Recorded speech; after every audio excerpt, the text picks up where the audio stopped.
Pager blast के 24 घंटे बाद लेबनान में एक बार फिर सीरियल ब्लास्ट हुए हैं और इस बार हिजबुल्लाह के वॉकी टॉकी को निशाना बनाया गया। 2 दिन में 2 बड़े सीरियल धमाकों की ऐसी तस्वीरें आई जिसने हिजबुल्लाह को घुटनों के बल ला दिया। पहले पेजर ब्लास्ट में लड़ाके जख्मी हुए, अब लेबनान मीडिया का दावा है कि वॉकी टॉकी को निशाना बनाया गया है। बताया जा रहा है कि 2 वे रेडियो सेट्स के अलावा कुछ मोबाइल फोन को भी निशाने पर लिया गया है। साउथ बेरूत और बाहरी इलाकों में धमाकों की तस्वीरें आई हैं। खबर ये भी है कि जिस वक्त हिजबुल्लाह के 4 लड़ाकों का जनाजा निकाला जा रहा था, उस दौरान भी कई धमाके हुए। ये लेबनान के अस्पताल की तस्वीरें हैं। पाँव रखने तक की जगह नहीं। 24 घंटे से इसी तरह इमरजेंसी में लोग आ रहे हैं। किसी का हाथ टूट गया तो किसी का पैर जख्मी हो गया। बताया जा रहा है कि 500 से ज्यादा लोगों को दिखाई देना बंद हो गया। हिजबुल्लाह के खिलाफ ये सोचा समझा अटैक है, लेकिन आमतौर पर ऐसा बहुत कम होता है जब अमेरिका को कॉन्फिडेंस में लिए इजराइल किसी हमले को अंजाम दे। मगर अमेरिका ने बताया कि उसे इस हमले की कोई जानकारी नहीं थी। कहा जा रहा है कि हिजबुल्लाह ने 5000 पेजर का ऑर्डर दिया था, लेकिन किसी को नहीं पता था कि सप्लाई चेन पर ही हमला हो जाएगा। पेजर हमले के बाद हिजबुल्लाह के लड़ाके दहशत में हैं। हिजबुल्लाह के सदस्यों ने अपने पास से पेजर को दूर कर दिया है। डर का आलम ये कि लोग फोन नहीं रिसीव कर रहे। इस बीच हिजबुल्लाह की मदद के लिए इराक आगे आया। घायल लड़ाकों के लिए फौरन मेडिकल सप्लाई और बाकी मदद भेज दी। हिजबुल्लाह के लड़ाके इजरायली ट्रैकिंग सिस्टम से बचने के लिए मोबाइल फोन्स के बजाय पेजर का इस्तेमाल करते थे, लेकिन ये भी उन्हें सुरक्षित नहीं रख पाया। हिजबुल्लाह पर सीरियल पेजर अटैक के बाद मिडिल ईस्ट में तनाव चरम पर है। इस बारे में हिजबुल्लाह का कहना है कि इजराइल को इसकी बड़ी कीमत चुकानी पड़ेगी। इजराइल ने ऐसे में आपातकालीन बैठक बुलाई है। इन तस्वीरों को जिसने भी देखा वो दहल गया, क्योंकि किसी ने सोचा नहीं था कि एक छोटा सा पेजर भी मौत का सामान बन सकता है। हर बीते लम्हे के साथ हिजबुल्लाह के घायल लड़ाकों की संख्या बढ़ रही है। मौत का आंकड़ा भी 1 दर्जन हो चुका है। कई लोग ऐसे हैं जो अपनी आंखें गंवा चुके हैं। सवाल है कि हमले को अंजाम कैसे दिया गया।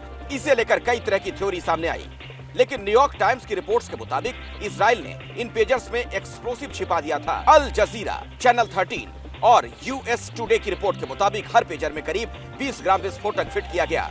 मंगलवार दोपहर 3:30 बजे पेजर्स पर एक मैसेज आया और फिर इनमें सिलसिलेवार धमाके होने लगे। साइबर सिक्योरिटी एक्सपर्ट्स ने माना है कि ये धमाके मॉडिफाइड डिवाइसेस की वजह से हुए। सवाल यह है कि जो पेजर लेबनान जाने थे, उन पर इजराइल की नजर कैसे पड़ी। इसे लेकर कहा जा रहा है कि ये पेजर मेड इन ताइवान जरूर है, लेकिन इन्हें बुडापेस्ट की एक कंपनी को आउटसोर्स किया गया था, जिसने बाद में इसकी शिपमेंट लेबनान की। लेकिन चूंकि ऐसे डिवाइस सीधे तौर पर इंपोर्ट नहीं होते, इसीलिए इसे एक नजदीकी पोर्ट पर रोका गया। लेबनान की एजेंसियों को शक है कि इसी दौरान मोसाद ने पेजर्स में विस्फोटक लगाए थे। जो खबरें आ रही है उसके मुताबिक PETN नाम का विस्फोटक इस पेजर में लगाया गया था। हालांकि तमाम रिपोर्ट्स के बावजूद इजराइल ने अभी तक इसकी जिम्मेदारी नहीं ली है। हिजबुल्लाह के खिलाफ हुए हमले पर आग बबूला हुआ ईरान। कहा, इजराइल ने एक बार फिर नरसंहार किया है। ईरान का ये बयान ऐसे वक्त पर आया है जब लेबनान में शोक की लहर है। हिजबुल्लाह के सांसद अली अम्मार के बेटे की मैयत में शामिल होने के लिए कई लोग पहुंचे, क्योंकि वो भी पेजर अटैक में मारा गया। खबर तो ये भी आई कि लेबनान में ईरान की राजदूत की एक आंख खराब हो गई। दूसरी तरफ हिजबुल्लाह ने पेजर अटैक में मारे गए अपने लड़ाकों की तस्वीरें जारी कर दी। हिजबुल्लाह कमांडर ने कहा कि इजराइल ने पेजर में हाई वोल्टेज वेव्स भेजी थी, जिसकी वजह से अंदर की किट और बैटरी में धमाका हो गया। ये इजराइल का लेबनान और हिजबुल्लाह के खिलाफ नए किस्म का हमला है और हम इसका सही वक्त पर माकूल तरीके से जवाब देंगे। ये हमारे नागरिकों के खिलाफ जघन्य अपराध है। हम इस हमले के लिए इजरायली सेना को जिम्मेदार ठहराते हैं और हमें लगता है कि बदले की घड़ी जल्द आने वाली है। ईरान और हिजबुल्लाह की तरफ से जिस वक्त धमकी दी जा रही थी, तब रूस की सिक्योरिटी काउंसिल के लीडर सरगेई शोइगु तेहरान में थे। वहां सरप्राइज विजिट पर पहुंचे थे। इधर अमेरिका ने ईरान से कहा कि ऐसे हालात में संयम बरते, मगर दूसरी तरफ रूस ने टकराव की चिंगारी को भड़का दिया। रूस के विदेश मंत्रालय का बयान आया कि इस मामले में विदेशी एंगल की अच्छी तरह जांच होनी चाहिए। 2018 में राइज एंड किल नाम की एक किताब आई थी। उसके मुताबिक इजराइल की खुफिया एजेंसी अपने दुश्मन को टारगेट करने के लिए उनके पर्सनल मोबाइल फोन में पहले भी विस्फोटक लगा चुका है। दुनिया के सबसे बड़े सीरियल ब्लास्ट के बीच फोकस उन कंपनियों पर भी है जिन्होंने लेबनान में पेजर सप्लाई किए थे। पता चला है कि हंगरी वाले ऑफिस में कोई मौजूद नहीं था। ये सुपर एक्सक्लूसिव तस्वीरें बुडापेस्ट की उसी बीएसई कंपनी के दफ्तर की हैं, जिसमें 5000 पेजर्स बनाने का दावा किया जा रहा है। रशियन मीडिया स्पुतनिक इंटरनेशनल ने ये तस्वीरें जारी की हैं। जानकारी के मुताबिक ये कंपनी हंगरी की राजधानी बुडापेस्ट के एक रिहायशी इलाके में रजिस्टर्ड हुई है। ग्राउंड फ्लोर पर ऑफिस का स्पेस है, लेकिन दूसरी मंजिल पर अपार्टमेंट्स हैं। चौंकाने वाली बात यह है कि यहाँ मौजूद लोगों के मुताबिक उन्होंने बीएसई नाम की कंपनी को कभी भी ऑपरेशनल नहीं देखा, यानी किसी को भी यहाँ काम करते नहीं देखा गया। जबकि ताइवान की गोल्ड अपोलो कंपनी का कहना है कि उसने बीएसई कंपनी को ही पेजर्स बनाने के लिए अधिकृत किया था। हमने अपनी कंपनी का ट्रेडमार्क बीएसई कंपनी को दिया हुआ है और सीरियल ब्लास्ट में जो पेजर फटे वो हमारे प्रोडक्ट नहीं है। इस बीच लेबनान की हेल्थ मिनिस्ट्री ने कैजुअलिटी की फिगर जारी करने के साथ एक बार फिर हमलों के लिए इजराइल को कसूरवार ठहराया। इजराइल के साथ तनाव बढ़ता जा रहा है और हम इंटरनेशनल कम्युनिटी से अपील करते हैं कि मानवाधिकारों के उल्लंघनों को नजरअंदाज न किया जाए। आज के जमाने में कोई पेजर के इस्तेमाल की सोच भी नहीं सकता, लेकिन आप जानकर हैरान हो जाएंगे, मिडिल ईस्ट और नॉर्थ अमेरिका के साथ एशिया के कई देशों में अब भी पेजर सिस्टम एक्टिव है। पेजर अटैक के बीच इजराइल और हिजबुल्लाह के बीच हमलों का दौर जारी है। इजराइल ने हिजबुल्लाह के कई ठिकानों पर हमला बोला है और इसकी तस्वीरें इजरायली डिफेंस फोर्स ने जारी भी की। बताया गया कि साउथ लेबनान के कई सीक्रेट बेस को मिट्टी में मिला दिया गया। अब की बार मजदल सलेम एरिया में बारूद की बौछार की गई। कहा गया कि 5 और ठिकानों को समतल कर दिया। इसमें हिजबुल्लाह के मिलिट्री लोकेशन के अलावा हथियार डिपो भी शामिल था।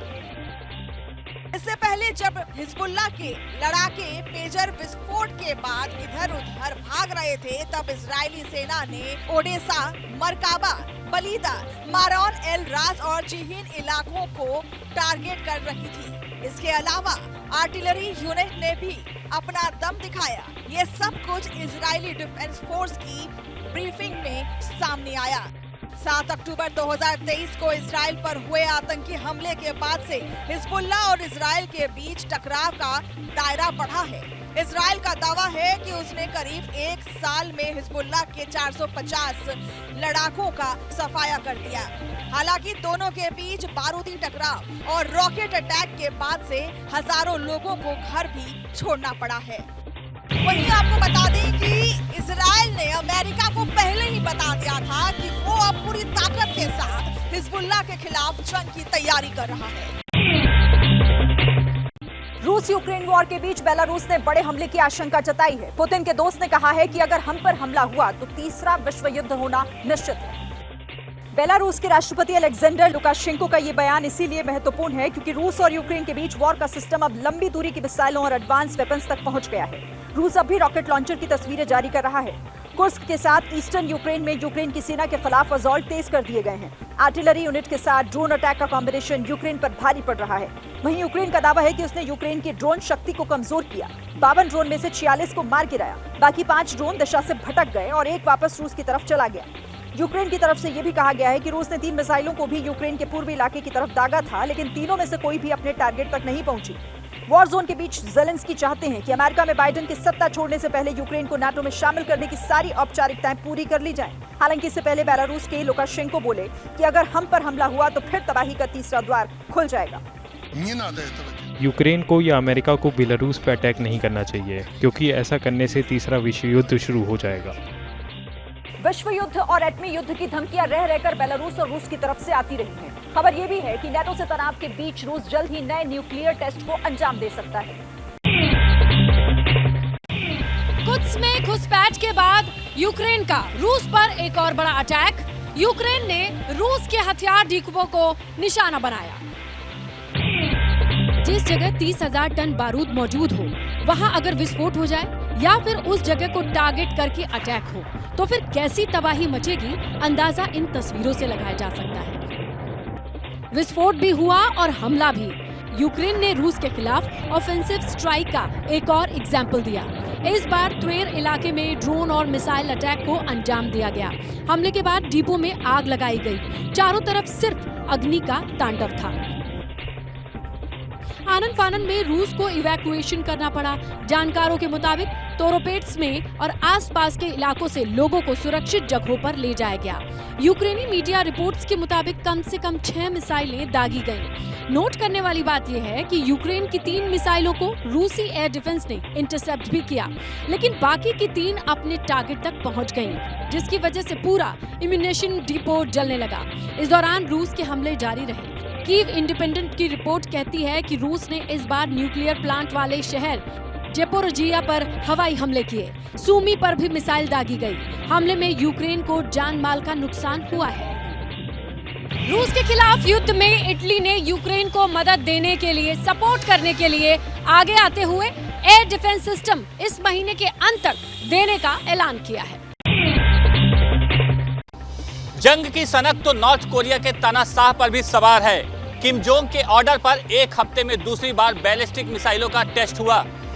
बताया जा रहा है कि इस बार जिन 2 मिसाइलों का टेस्ट हुआ वो जापान सागर में जाकर गिरी हैं। साउथ कोरिया के ज्वाइंट चीफ ऑफ स्टाफ ने बताया कि प्योंगयांग के नॉर्थ कोइचोन इलाके से मिसाइलों ने उड़ान भरी और 400 किलोमीटर दूर तक का सफर तय किया। जापान और साउथ कोरिया दोनों ने मिसाइल टेस्ट को लेकर एक बार फिर नॉर्थ कोरिया की कड़ी निंदा की, लेकिन इस कड़ी निंदा का तानाशाह पर कोई फर्क नहीं पड़ा। वो बार बार अपने हथियार की नुमाइश कर रहा है, जबकि अमेरिका भी लगातार उचित दूरी बनाए हुए है। अमेरिका कह रहा है कि नॉर्थ कोरिया की मिसाइल से यूएस को कोई खतरा नहीं हुआ, फिर भी हम पूरी सिचुएशन पर नजर रखे हुए हैं। लेकिन एक्सपर्ट को लगता है कि नॉर्थ कोरिया कुछ बड़ा करने वाला है, क्योंकि कुछ दिन पहले ही किम जोंग ने अपनी न्यूक्लियर बम बनाने वाली फैसिलिटी का दौरा किया था। इससे पहले 600 mm मल्टीपल रॉकेट लॉन्चर का टेस्ट किया था। अगस्त में अपनी टीम से कहा था कि ज्यादा से ज्यादा घातक ड्रोन बनाए जाएं, और उसी दौरान न्यूक्लियर हमला करने में सक्षम 250 मिसाइल लॉन्चर को दुनिया के सामने दिखाया था। नॉर्थ कोरिया का मिसाइल टेस्ट ऐसे वक्त हो रहा है जब रूस और नॉर्थ कोरिया के बीच डिप्लोमेटिक संबंध और मजबूत हो रहे हैं। एक साल में दूसरी बार किम जोंग की विदेश मंत्री रूस दौरे पर हैं।